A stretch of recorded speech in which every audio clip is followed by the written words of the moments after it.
time in Dayton, Ohio. Grambling is the 9th HBCU school to win a game in the NCAA tournament. Backup guard Jamel Crawford scored all 19 of his points in the second half to spark the Tigers to a comeback win. The Tigers were down by 14 midway through the second half. Early in the season, Grambling was 2-10. Look where they are now.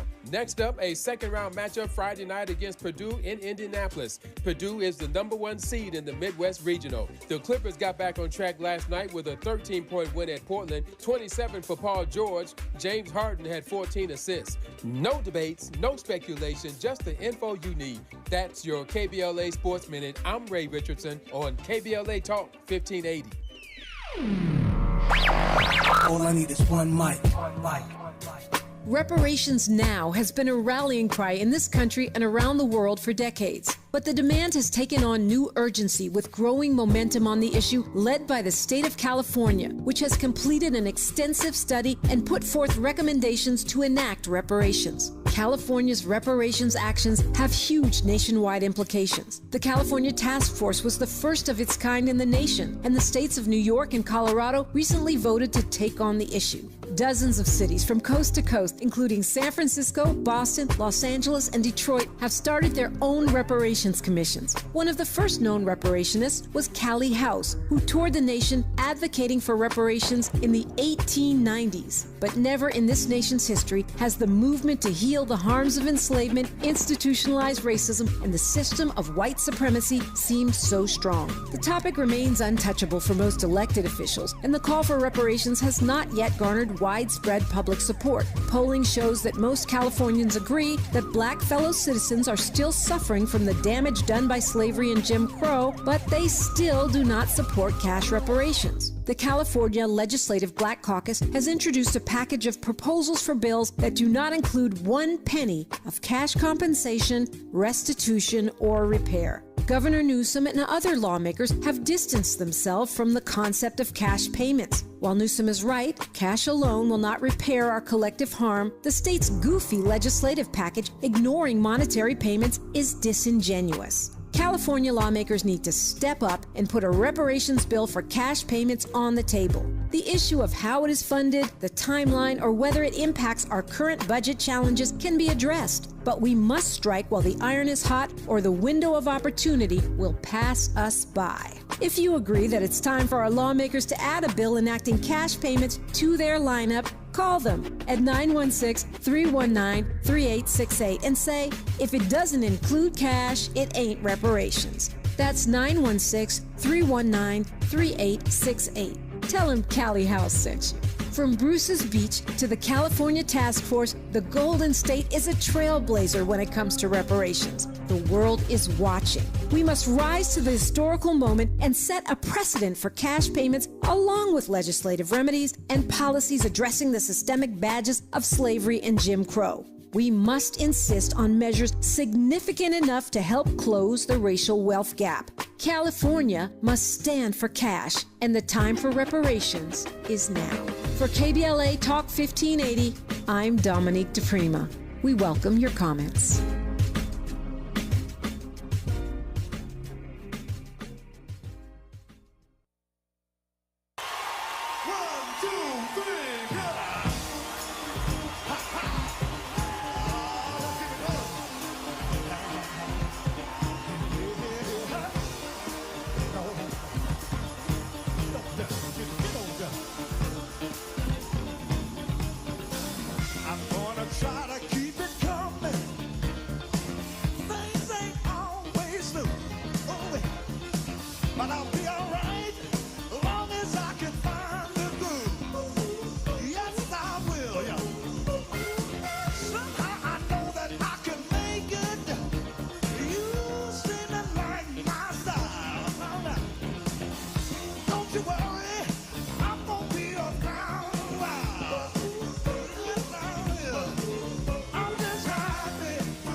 Live from historic Leimert Park in Los Angeles, California, I'm Tavis Smiley, and I'm so glad to see you and me back in stride again.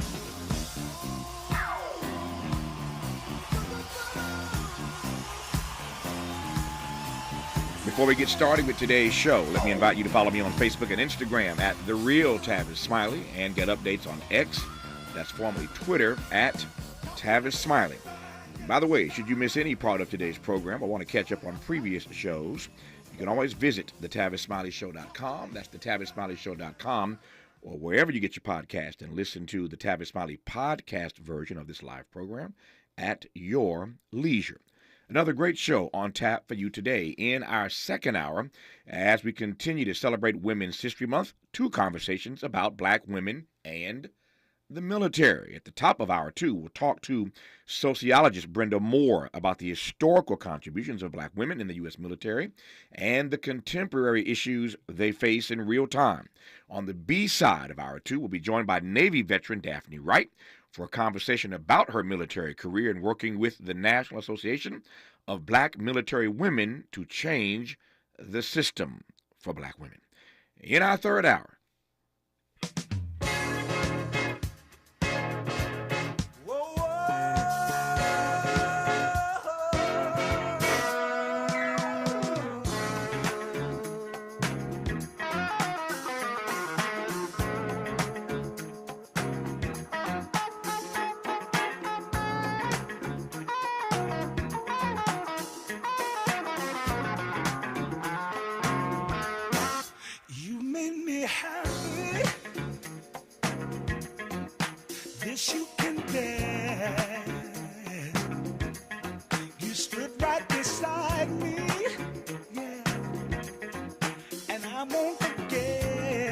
I hate to step on Frankie Beverly. I hate stepping on Frankie.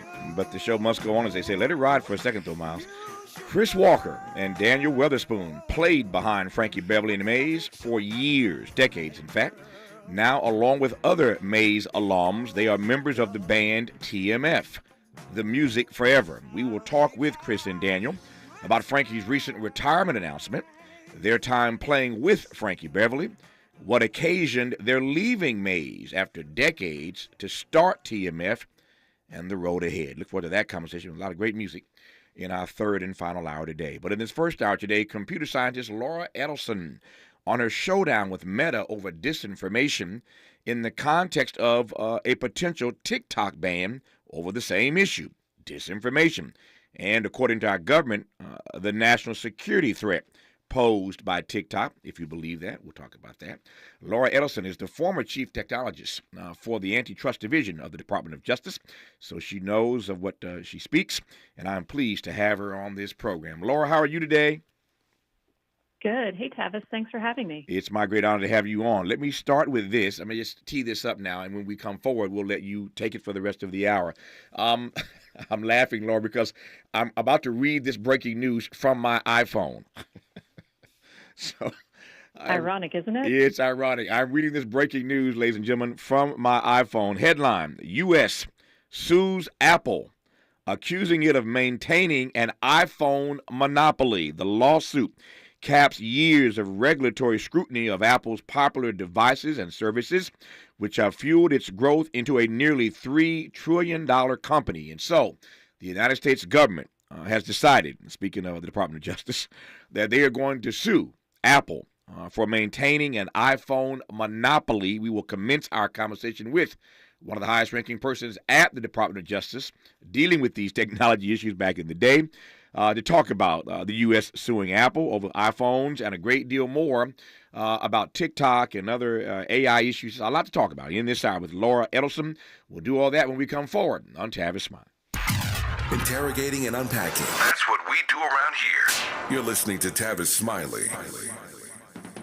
Hey y'all, Mona Swain here from Target's new YouTube series, My Cart is Full, where we feature Black founders and creators highlighting their connection to our community. As an actor and content creator, I love using my voice to inspire young Black women who look like me.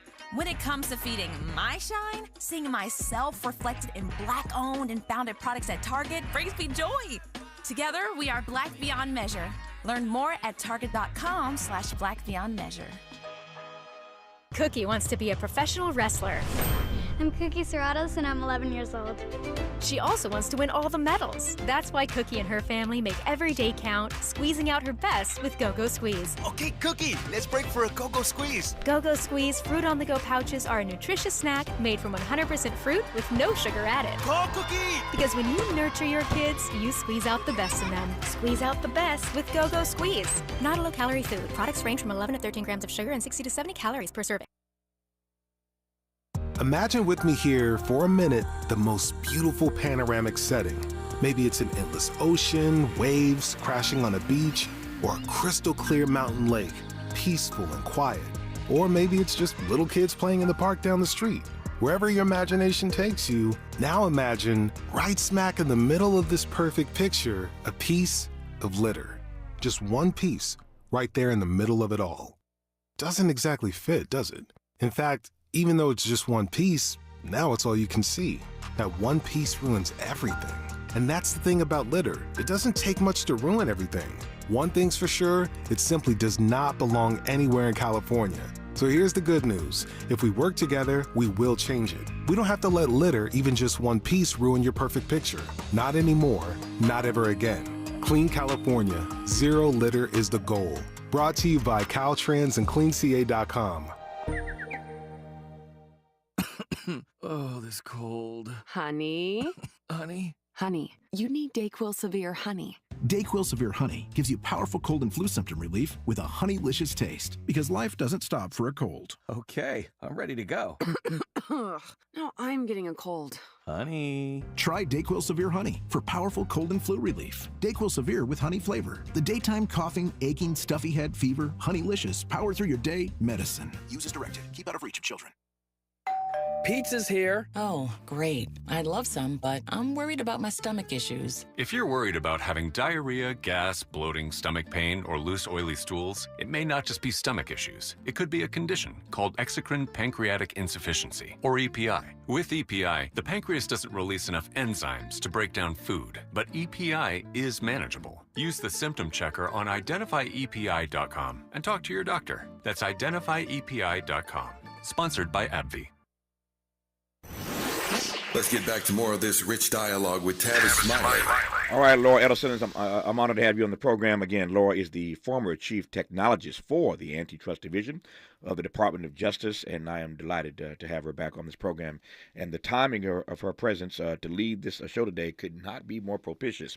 Given the breaking news that we just shared, the U.S. government is suing Apple over what they call an iPhone monopoly. Laura, tell me how we should read this breaking news. Hey, Tavis. So I should start by saying I am a former chief technologist. I am not the current chief technologist, so nothing I say reflects the position of the Department of Justice or the Antitrust Division. Disclaimer noted, duly noted. Okay, go ahead. Thanks.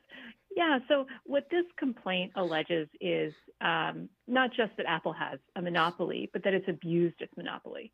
You are allowed to earn a monopoly in this country. What you are not allowed to do is abuse that monopoly position to give consumers worse products or higher prices. And that's really what the government is alleging Apple did.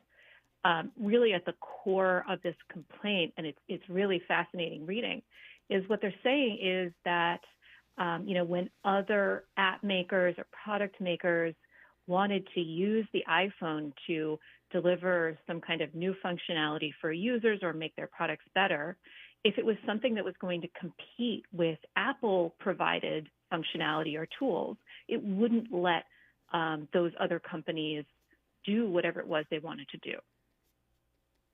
So, I think the thing that consumers really might be familiar with, if you are messaging with someone who also has an iPhone, all of your chats are blue. That's right. And then if there's like one person in your group chat who has an Android phone, all of a sudden it'll turn everything green. And that is, like one of these classic things. It does not need to be that way. There's no reason other Android phones can't run iMessage, but Apple will not let it happen. So there are a few questions that come to mind immediately. Let me jump right in. The first is, you suggested a moment ago, and I'll let you, I don't want to mess up the way you phrased it, but my takeaway from what you said was that in this country, you are allowed, the Department of Justice, where you once worked, will allow you to be a monopoly, but you cannot abuse that is, your monopoly status. Did I hear that correct? Yeah, that's right. I mean, Okay. that's what our antitrust laws say. Got it. So here's my point. And far be it from me to argue with our antitrust laws, although I'm getting ready to do just that. It seems to me that's a bizarre position to say that you can be a monopoly, but you can't abuse your monopoly status. My point simply is this: that being a monopoly is abuse. The fewer choices, the fewer options I have, I'm being abused in that process because I'm limited in my choices. So help me understand a bit more, to the extent you can, why we allowed that position to exist in the first place, since I regard even being in that position as a monopoly as abuse. Does that make sense? Yeah, absolutely. And I'll say, I think in the vast majority of cases, you're completely right. Mhm. You know, it's awful when you're a consumer and you feel like you're stuck and you have no choice.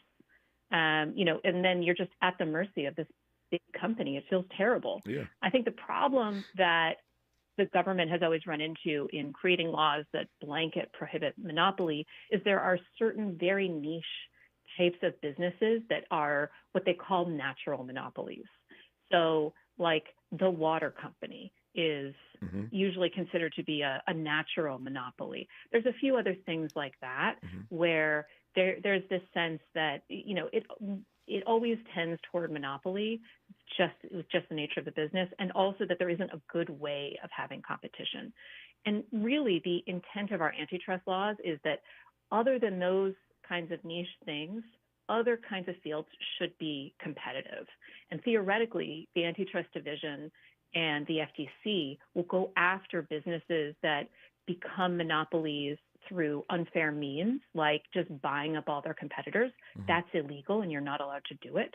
You know, and, you know, as you suggest, you know, very often companies that get to that monopoly position, they almost can't help but abuse that position. And that's really when the antitrust division is supposed to go after these companies. Yep. I am obviously in the media business, but I could, if I had the time, I don't, but if I had the time, I could run you a litany of industries where I think we have engaged or allowed them to engage in monopolistic activity. In the media business, there are really just 3 or 4 people that own everything. Everything that we pretty much see or read, unless you're online using other sources, and I recommend that to some degree. I realize that a lot of these sources online are not being fact-checked. But the point is that in the major media, the corporate media, there are really just a handful of people who own and control pretty much everything that we see and read. And I can move again to other industries where, you know, the point you made earlier is that these industries ought to be competitive. Well, when they're just 2 or 3 people, and they're all white males, I might add, I'm not sure how competitive that really is. I digress on that point for now. My primary point is, and I'm glad that you and I agree on this to some degree, that to be a monopoly in this country is in fact abusive in and of itself. I digress on that point for now. Let me move to the other issue, and God knows that Apple does not need me to defend it. But to the example you raised earlier of the blue and the green iMessaging, and we've all seen that. As I said earlier, I read this breaking news to you on my iPhone. So I see the green, I see the blue. It's annoying. I get all of that. But why does Apple get pushed for wanting to own and control their own IT? If we came up with this, if we developed this, and we want all your messages to be blue, we don't want other people to get involved and turn your messages green. If we want to control, not just create, but control our IT, what's the problem with that? I mean, I'm no Apple, but I've got a lot of IT, and I want to be in control of my IT. Am I missing a point here about Apple wanting to control its IT? Great question. Really important point. I think this is where we have to get to the point where what the law says is you're not allowed to abuse your monopoly position. So then the question is this part of a larger pattern of behavior? And is this done with the intent of quashing the competition? So, is this part of a larger pattern of behavior? This is one of only, there's several things in this complaint that the Justice Department alleges Apple did. It also alleges that it systematically denied other other companies access to the secure chip that the Apple Wallet uses for things like, digital payment cards and keys.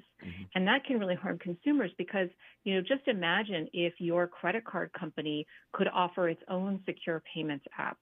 Might be easier to use. It might have different rewards.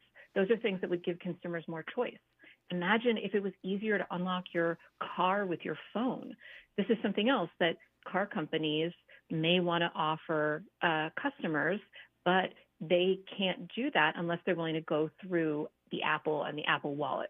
And so, these are all the kinds of products that consumers could be enjoying, and they're not because the government alleges Apple's anti-competitive practices. So, there's this whole constellation of behavior like that, and the end result is that consumers have fewer choices and worse products and sometimes even higher prices.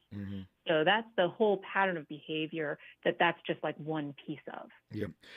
A few other things on this Apple story, and we'll move forward. So I walk in the studio this morning, and I say to Miles, my board op, I said, Miles, is Laura on the line? He says she is. I said, let me speak to her first. There's some breaking news I want to just alert her to make sure that she's prepared to talk about it when we start this conversation. He says, you mean the Apple story? I said, yes. Yeah. Now, Miles is a 27, 28-year-old young man. I said, Miles, how do you know about this? You're on the board working already. He said, dude, I own Apple stock. I teased him because I teased him, Laura, he's listening right now, looking at you. He's an Android user, but he owns Apple stock. So Miles ain't stupid. Android user, but owns Apple stock. So what can you say to Miles about his stock that is tanking right about now, given this lawsuit against Apple? As a former Department of Justice official, I cannot give investment advice, but if I were him, I might be concerned. Yeah. Seriously, you'd be concerned about what exactly? And let me press a bit further on that. You'd be concerned about what, and tell me why. And while you're answering all of that, tell me what the Justice Department's track record is on going against these major technology companies. Yeah. So the core of any monopoly lawsuit is it basically says that a company is enriching itself and its shareholders at the expense of consumers. So if the government is right about this, then Apple has been making some really fat profits that might not continue if it's not allowed to, use these anti-competitive business practices anymore. So, that's why Apple's truly, truly impressive profit margin might be, difficult going forward if what the government alleges is true and if they're able to prove this case. So that's why there might be a concern. There you go, Miles. There's the explanation for why you ought to be concerned. How is the government's track record in going after these major technology companies? It's mixed. Yeah. There have been some really impressive wins that I think have really benefited consumers. Like, I really think that, can you imagine if Microsoft had not been forced to, let us all have choices of browsers? Can you just imagine how different the internet and the world we're all living in would be? And it probably wouldn't be as interesting and rich and diverse. That happened because Microsoft got sued for antitrust violations and the government won. But since that case, there was a lot of skepticism about whether the government should be mounting these antitrust cases for, a good decade or two. And then, the antitrust division had received a lot less funding. It just didn't have the ability to pursue these big cases for a long time. And then it's really only in the last 5 years or so that the pendulum has swung back because we've seen these enormous tech companies, gain so much power and has gotten a lot of skepticism. So in the last few years, the Department of Justice has brought many more cases. The FTC has brought more cases, but they've gotten knocked back in several cases because, either, there's a judge that, really doubts whether the government should be enforcing these laws. That's something that's knocked them back in a couple of cases, and also the government is just learning how to really prove these kinds of fact patterns in this new internet era. Judges don't just say like, "Oh, you, the Department of Justice, you allege something. Well, by all means, we believe you." You still have to prove things in court, and they're honestly still figuring out how to do all that. But there have been some really big wins. You mentioned media before. The Department of Justice got a big win in the publishing space that I think is really going to improve things first for authors and and eventually for people who read books, that will help authors get better deals from publishers, and will hopefully get more books out there into the audience. Yeah.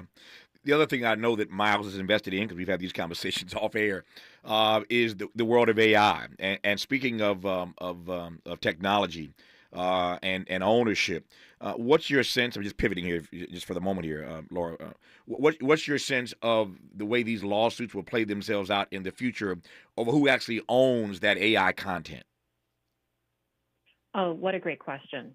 Yeah. So, if we're talking about AI, there are two big buckets of things that are really, really important. One is the models, and Microsoft through OpenAI and now through Mistral and its own models that it's developing is an incredibly important player in the AI space. Probably at this point the most important player.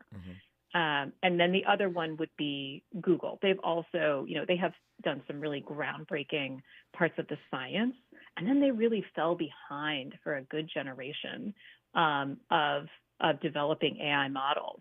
But Google has another advantage, even if it's maybe a little bit behind in models. Google has a tremendous amount of data, because all these models, the fuel that they run on is data, user data. And Google has a tremendous amount of user data just because every day through its search monopoly, people give Google signal about everything they're interested in and everything that's going on in their lives. So Google is really sitting on a gold mine of data.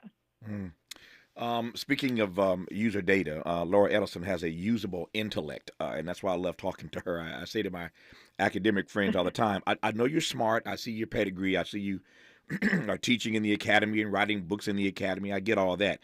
But is your intellect usable? That is to say, can you make that stuff plain and simple for everyday people like me to understand? Laura is one of the best at that, even though she was the former chief technologist for the antitrust division at DOJ. She makes this stuff understandable by people even like me, and I am no tech expert. When we come forward, I wanted to make some other stuff plain for me, including updating me on her run-in with Meta. We'll talk about that and get an update on that. We will talk about some other big news regarding TikTok. You all saw the story days ago. We discussed this earlier on this program, but Laura has a unique take on it, given that she was inside the Department of Justice. This issue with TikTok and the vote that the House, at least, passed last week in a bipartisan way to either ban TikTok or force a sale of TikTok. We'll get Laura's take on that. And so we'll spend the rest of this hour bringing you up to speed on technology. You know my role around here, to make you the smartest person in your circle of friends. And we'll continue doing that on the issue of technology with Laura Edelson when we come forward on Tavis Smiley. For all the freedom-loving folk, this is Tavis Smiley. I feel like freedom.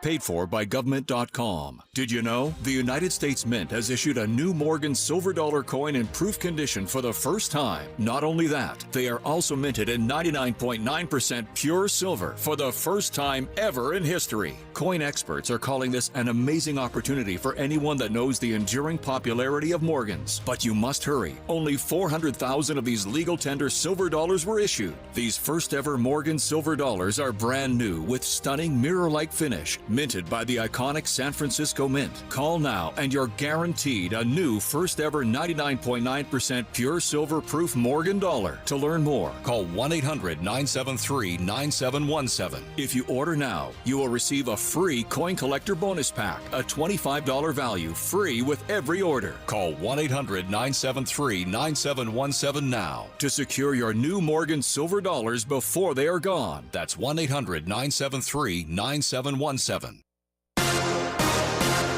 Thank you for joining us. I'm Mike Moore. Now here's the latest from the Black Information Network. The U.S. has submitted a draft resolution to the United Nations calling for an immediate ceasefire in Gaza that's tied to the release of hostages held by Hamas. That's what Secretary of State Antony Blinken said Wednesday as he met with leaders in the Middle East. He's set to travel to Israel Friday after meetings in Egypt. Former President Trump will be able to appeal the decision to allow Fulton County District Attorney Fonnie Willis to stay on his Georgia election interference case. Today, a judge granted a request from defense attorneys to ask the state's appellate court for a review of the decision. Last week, a judge ruled that the African-American DA could remain on the case if Special Prosecutor Nathan Wade was removed. And that's the latest. I'm Mike Moore from your 24/7 news source, the Black Information Network and BINnews.com. Feel plenty good by incorporating Silk into your morning routine. Silk's delicious plant-based beverages help bring a daily dose of goodness. They are rich in calcium and a good source of vitamins A and D to support the health of you and your family. Shop wherever you find groceries. This is the KBLA Sports Minute with Ray Richardson. For all the Grambling State alumni in the LA area and around the country, this is a fun time for you and your school. Grambling's men's basketball team, playing in the NCAA tournament for the first time in school history, beat Montana State Wednesday 88-81 in overtime in Dayton, Ohio. Grambling is the 9th HBCU school to win a game in the NCAA tournament. Backup guard Jamel Crawford scored all 19 of his points in the second half to spark the Tigers to a comeback win. The Tigers were down by 14 midway through the second half. Early in the season, Grambling was 2-10. Look where they are now. Next up, a second-round matchup Friday night against Purdue in Indianapolis. Purdue is the #1 seed in the Midwest Regional. The Clippers got back on track last night with a 13-point win at Portland, 27 for Paul George. James Harden had 14 assists. No debates, no speculation, just the info you need. That's your KBLA Sports Minute. I'm Ray Richardson on KBLA Talk 1580. These statements have not been evaluated by the Food and Drug Administration. This product is not intended to diagnose, treat, cure, or prevent any disease. What's up? I'm tired of feeling so bloated. That used to be me. Then I got this. Align bloating relief plus food digestion. A probiotic, right? Yeah, it works naturally with your gut to help soothe occasional bloating and gas. Plus, it has vitamin B12 to aid digestion by helping convert food to cellular energy. 2 benefits, 1 capsule. Align bloating relief plus food digestion from the #1 doctor-recommended probiotic brand. Get $5 off at alignprobiotics.com. Why choose a Sleep Number smart bed? Because no two people sleep the same. Only the Sleep Number smart bed lets you each choose your individual firmness and comfort, your Sleep Number setting. The Climate 360 smart bed is so smart it actively cools or warms up to 13 degrees on either side for your ideal sleep temperature. And now, during the final days of our President's Day sale, save 50% on the Sleep Number limited edition smart bed, plus 10% off all bases. Ends Monday. To find a store near you, visit sleepnumber.com.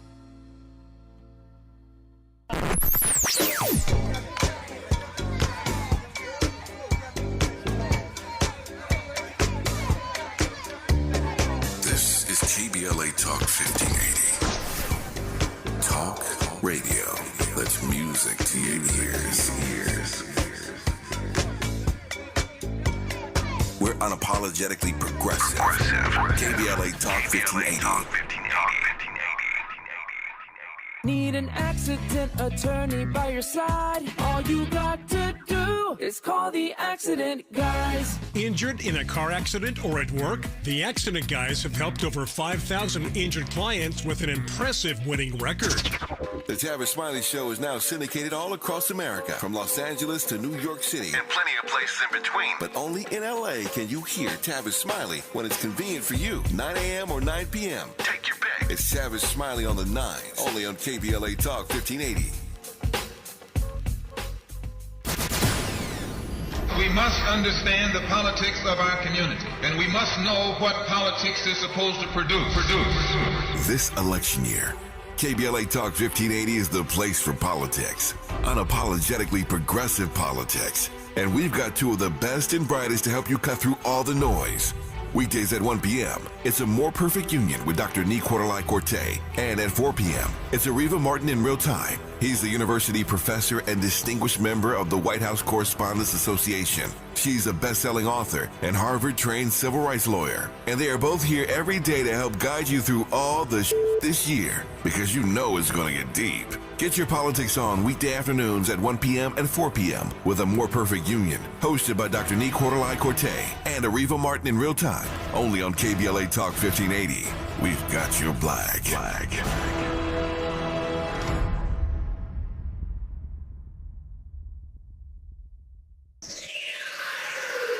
Sounds different, huh? This is Tavis Smiley. This is Tavis Smiley and Laura Edelson, who's the former chief technologist at the Department of Justice and now is an assistant professor of computer science at Northeastern University. And I'm delighted to have her on this program to talk all things tech. In case you just tuned in, we spent the better part of this hour talking about breaking news. The U.S. government is suing Apple over an iPhone monopoly. For all you listening to me right now on our app, on your iPhones, or whatever else you're doing on your iPhone right about now, beware. The government is going after Apple, and it is already affecting their stock even as we speak. Laura mentioned to us earlier, having been a former DOJ official, that the government has a mixed track record of going after these major tech companies, but they have had some major successes, including going after Microsoft to force competition and give us options in the browsers that we use every day. And I want to ask a quick question about Microsoft before I move forward to talk about Meta and TikTok, Laura, and I'm, again, delighted to have you on this program. You mentioned the Microsoft case some time ago about those browsers, and the government did win that case. But here's my question. I remember that case well because I remember thinking when I was on the air every day, radio and television, talking a bit about this, I remember thinking, would I want to be a juror? Too many of us try to get out of jury duty as it is. But I want to be a juror in a case like that. These cases are complicated. They are long. How do lawyers in these kinds of very complicated antitrust cases get everyday people to understand the argument, much less to make the right decision? That's a great question. And, the short answer is, it's their jobs. I mean, it's my job as a scientist, not just to go out there and learn new things, but if I cannot turn it into something that you and everyone listening can understand, well, it's not very useful, is it? I mean, so for lawyers, I spent a lot of time working with lawyers working on cases, and a lot of what I would do with them is help them distill down the facts of how technology worked to something that they could explain to a jury. Because the laws around antitrust, around competition and monopoly, they're not actually that complicated. As I said, you are allowed to have a monopoly. What you're not allowed to do is abuse it. So in the Microsoft case, there were emails where people who worked for Microsoft talked about all the things they were going to do to squash the competition, and so I imagine that in some of these new cases, the government they're going to look at emails that people who work for Apple were sending, but now they're also going to start looking at how products were designed. Are there things in code that explicitly disadvantage other companies unfairly?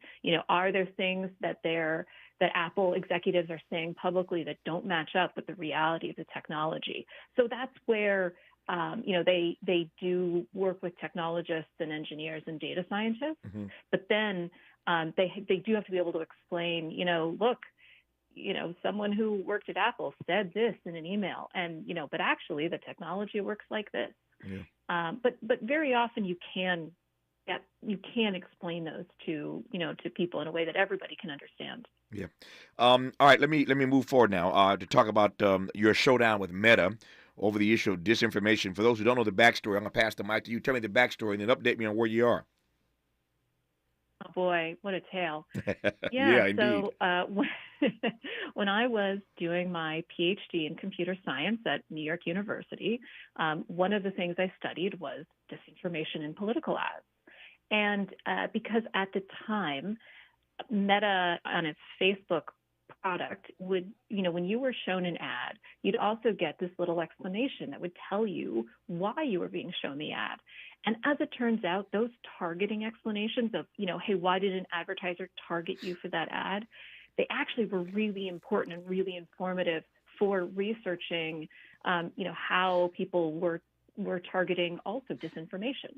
So I had developed a browser extension that people could install and would send those ads and the targeting explanations back to my servers completely anonymously.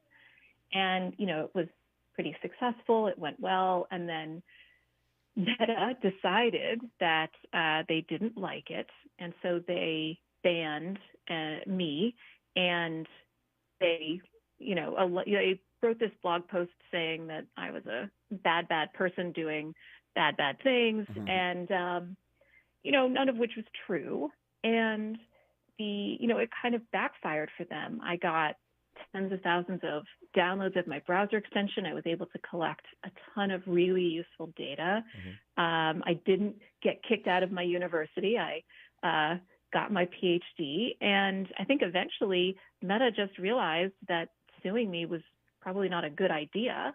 And they kind of just went away. And then I got a job, and now I'm a computer science professor at Northeastern University. It all worked out for Laura Edelson.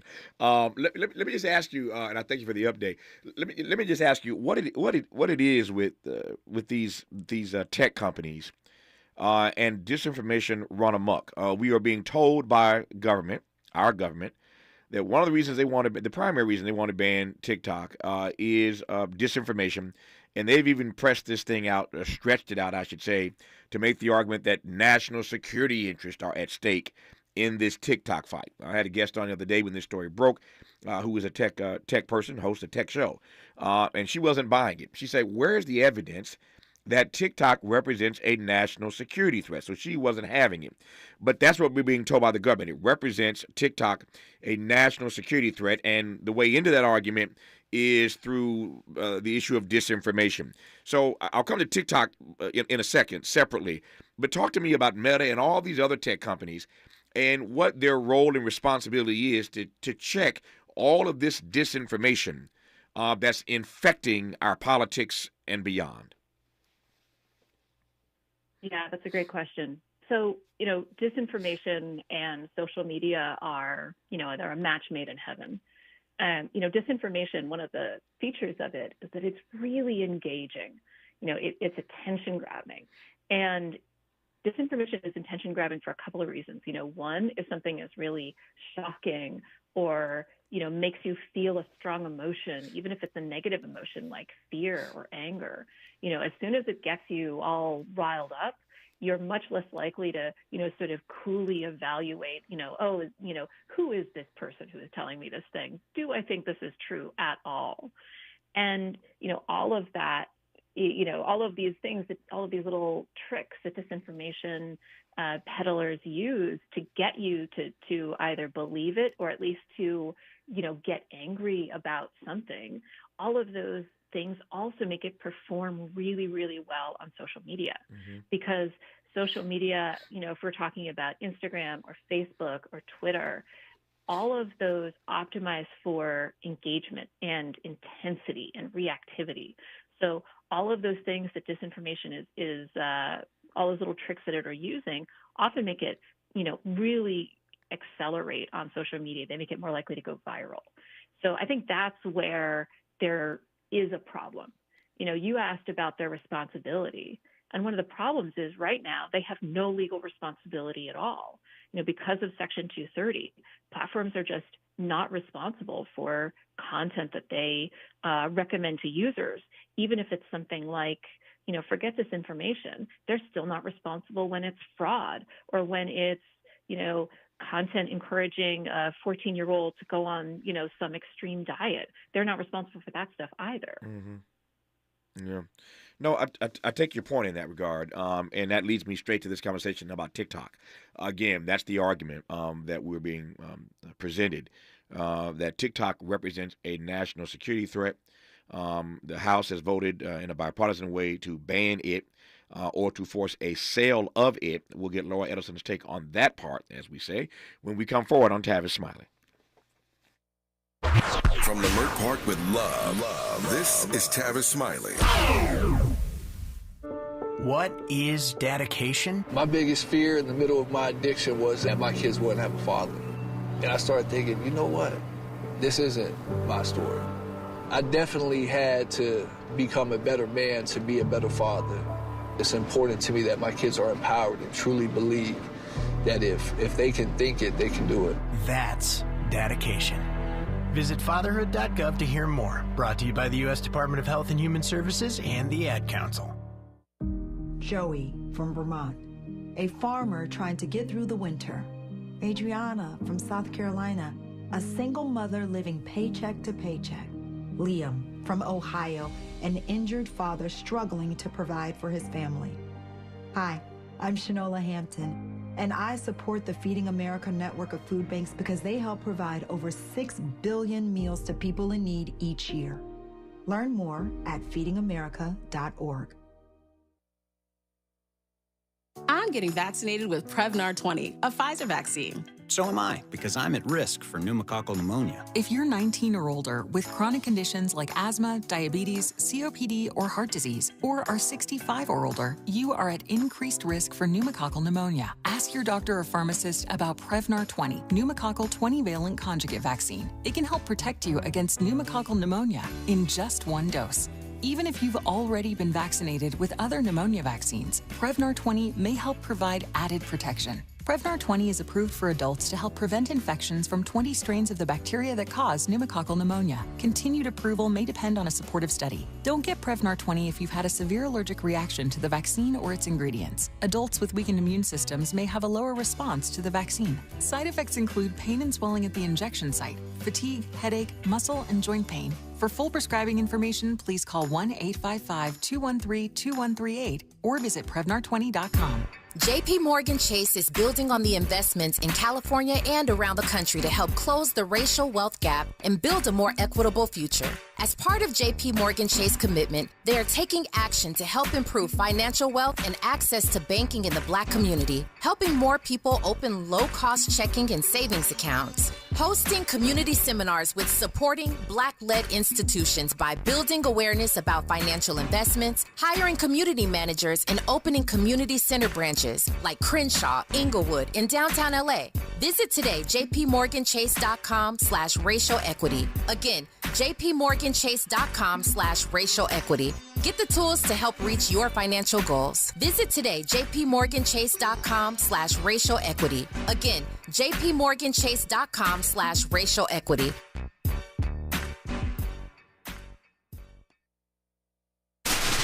Ready to re-examine your assumptions and expand your inventory of ideas? More of Tavis Smiley coming your way right now. So, Laura Edelson, you are a PhD. You are a professor of computer science. You are the former chief technologist for the Antitrust Division of the Department of Justice. What's your read on this TikTok kerfuffle? Oh boy, there's so many things to unpack here. The thing you were talking about before about, this argument that TikTok is a threat to national security. There's several different threads of this, and I think we should talk about them separately. Sure. I think something that is true is that TikTok has a bad track record of using user data to surveil people that they are worried about, usually journalists. Mm-hmm. This has happened several times over the last several years, even in the last year. I think it's even happened in the last 9 months, where it has come out that ByteDance used TikTok on people's phones, journalists, to track where those journalists were and, see, are you meeting up with someone who is leaking data from TikTok to you? Are you writing a story that we think will be critical of you? We should mention that I'm sorry not to cut you off. We should mention that ByteDance is the owner of TikTok. Yes. Okay. Yes. And the reason I mention ByteDance is that, what has come out is that the parent company has used the U.S.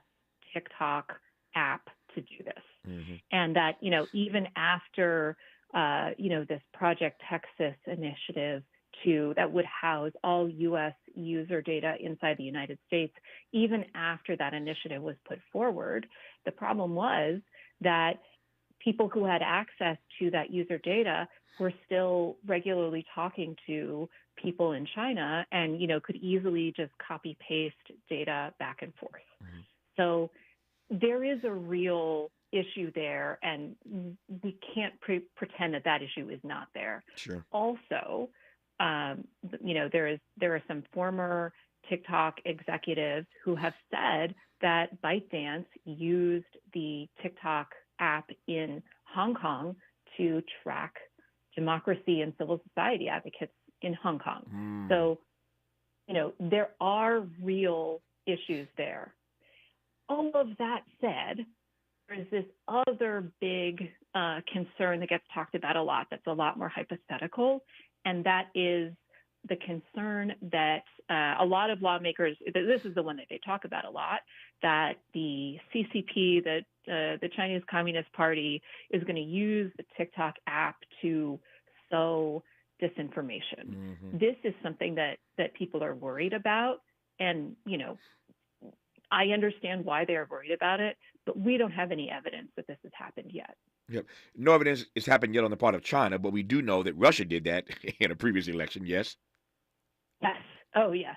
Yeah. But what Russia did was different, right? Russia didn't control the algorithm on Facebook. Mm-hmm. What Russia did was weaponize that algorithm with content that was, really designed to be super engaging and was designed for that algorithm to accelerate. I think that's why lawmakers are so much more concerned about TikTok, because I think they're worried about, if you did control the algorithm, what kind of bad things could you do? Yeah. When we come forward in our remaining moments with Laura Edelson, brilliant technologist, as you can hear, I want to get her take writ large on let me reframe that. I want to get her take on what she thinks of the future of technology and whether or not, even as one who teaches it, is engaged in it every day, was at the Department of Justice, whether or not she's scared for our future as human beings vis-a-vis our relationship with technology. I was talking to Jared Lanier not long ago. Here's a guy who is the father of virtual reality. He's concerned and scared and telling people to put down their devices. This is Lanier saying this. But what does Edelson say about it? We'll talk about that when we come forward on Tavis, Smiley. Unapologetically progressive. Unapologetically black. You're tapped into Tavis Smiley. If you're like me, 60 and retired, making ends meet, especially here at the supermarket and drugstore, is tough. I'm so blessed to have found benefitscheckup.org. It's a free and confidential website from the National Council on Aging that connected me to $1,200 a year in programs that help pay for food, medicine, utilities, and more. Maybe it can help you. benefitscheckup.org. My daughter was diagnosed with a rare malignant rhabdoid tumor on the spine. They sent her straight to St. Jude. My hope was gone. But when you get there, everyone's like, hey, we're not going to give up. And when you see other people not giving up on your child, that makes all the difference in the world. When I found out I didn't have to pay, I was just grateful. They saved my baby's life. Finding cures, saving children. Learn more at stjude.org.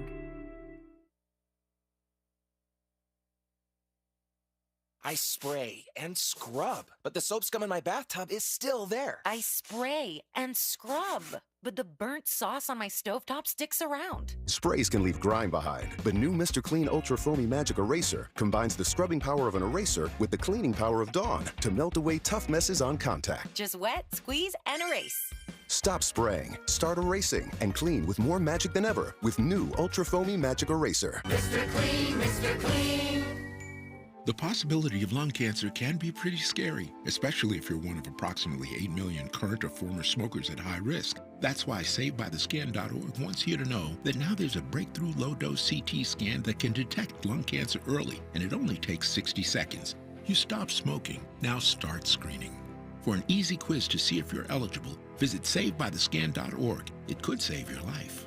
SaveByTheScan.org is brought to you by the American Lung Association's Lung Force Initiative and the Ad Council. KBLA Talk 1580 is the fastest growing talk radio station in Southern California. Home to 50,000 watts and an audience reach of 12 million listeners.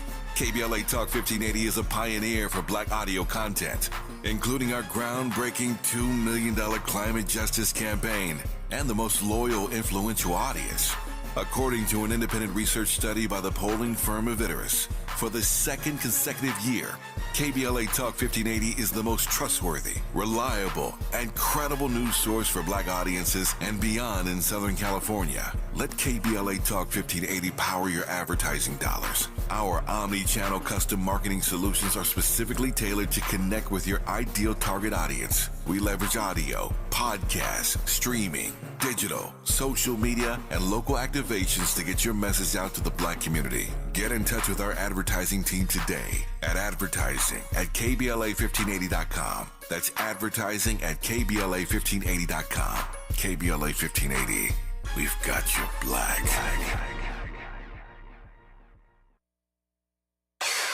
Who do you trust to get at the truth? Tavis, Smiley. That's who.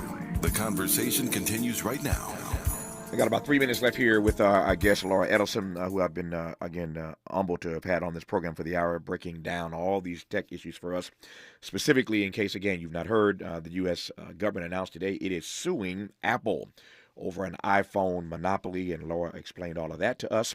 And we've talked about this TikTok ban, potentially, if not a sale, that the U.S. Congress is trying to force. President Biden has said that if, in fact, the Senate passes this and it gets to his desk, he will, in fact, sign it. A whole other issue there about what impact that might have on the election. I mean, you'd be amazed at the things that turn elections. That's why Trump has flip-flopped on this TikTok issue. He understands that he ain't trying to get into no fight with young people whose votes he's hoping for in November on the TikTok issue. But, I digress on that. For now, we talk about Meta and her running with them. But I want to close by getting your take, Laura, in these last couple of minutes on how you see the future of our engagement, our interaction as human beings with technology. I mentioned Jaron Lanier. Many regard him as the father of virtual reality. I've talked to Jaron a number of times over the years, and he's been telling me and others and writing books about it, in fact, to put these devices down. So he is expressing his own concern as a technologist about the future. I close with your thoughts. Well, I'd say I would agree with that recommendation. I have a son, and I do not let him use social media. I don't even let him use YouTube. And you'll find a lot of technologists will tell you that because we've seen what it does to the brain. That said, I am optimistic. I think that we always struggle with learning how to make sure that, when we get a new technology, that it's serving us and we are not serving it. And I am really confident we are going to do that again.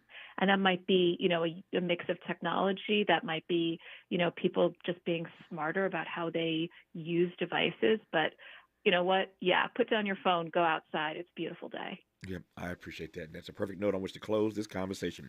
Her name is Laura Edelson. She is a computer scientist. She is a professor of computer science at Northeastern University. She is the former chief technologist of the Antitrust Division of the Department of Justice. And who better to call than Laura Edelson in moments like these, where we're trying to navigate our way through these challenging and complicated technology issues. Once again, the U.S. government has announced it is suing Apple over an iPhone monopoly. Laura, we'll do it again somewhere down the road. Thank you for your time. All the best to you.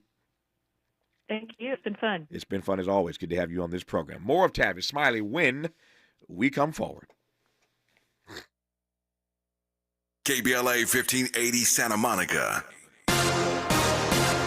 Thank you for joining us. I'm Mike Moore. Now here's the latest from the Black Kings in Egypt. Former President Trump will be able